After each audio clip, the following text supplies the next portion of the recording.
Okay, so let's start with basics of what is American imperialism.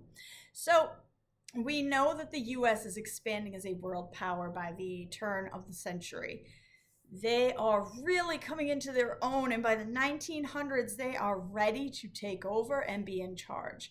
Now, there's also a lot going on in Europe. The European countries have come together to divide up Africa and some parts of Asia and parts of Latin America for themselves, and the US does not want to be left out of this.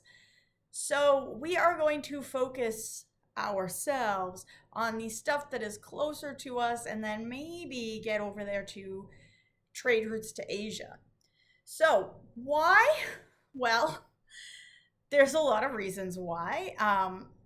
We have this theory of religion, of course, that Christianity is the only true religion and that it is our duty to spread this religion. That's nothing new. We talk about that in the Great Awakenings and all of that stuff. Just spreading religion to those who are not of that religion because it's your duty as a missionary from God to get other people to also be that religion.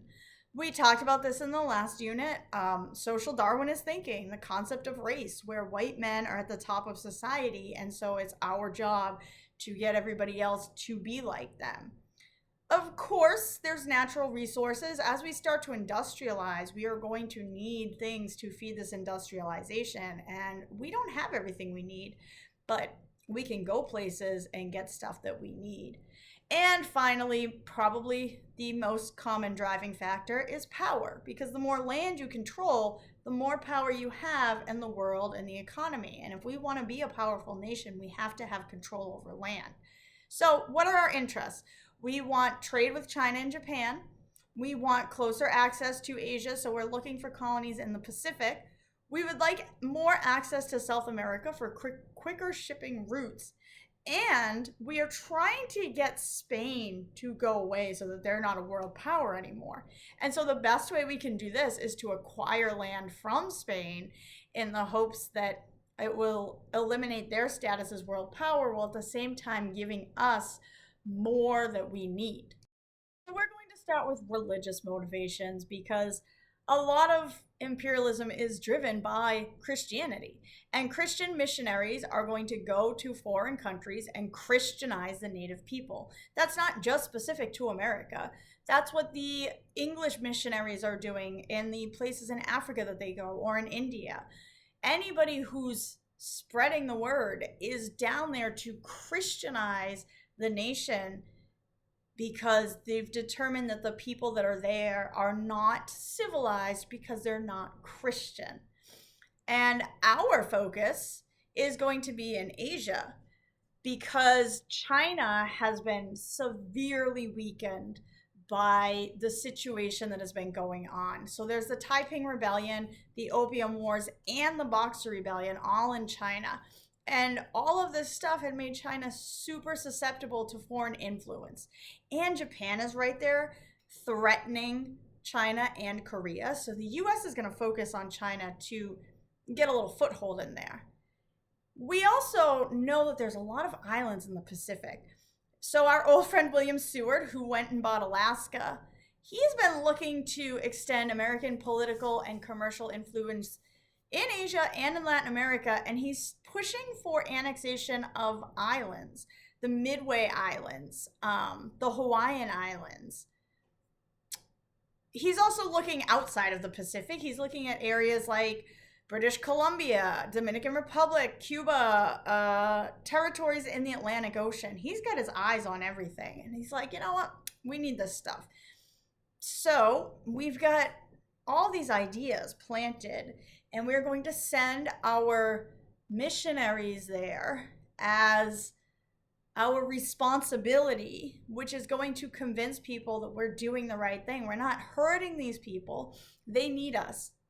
And so the American Board of Commissioners for Foreign Ministers, they start to equate Christian ethics with American values. So if you are American, you are Christian. If you are Christian, you are American. Those two things start to become inseparable. And if you have Christian values, then you must also have American values. But if you don't have Christian values, then you're not American and you need to be. Interestingly enough, women are over 60% of the missionary force, and they go to these places and they are going to spread the idea of American civilization while they're teaching the Bible. It's very similar to what we see on the reservations with the natives. We need to civilize you by making you like us. And if you're not like us, you're not civilized. But it's our duty.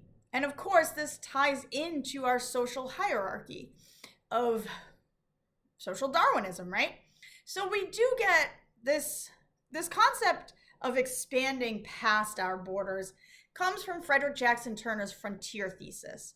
And he has determined that American democracy has largely been formed by the American frontier, and that a dominant factor of American life and the way we are in the early 1900s is because of our manifest destiny, our expansion, and how we took the rest of the world and civilized it back during the gold rush and that time period.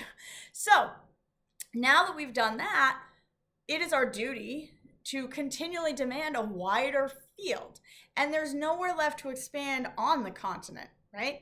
We've got it. We've got the north and the south. We've got the east and the west. There's nowhere else to go. So we are going to look at other societies that need the white man's help to become civilized.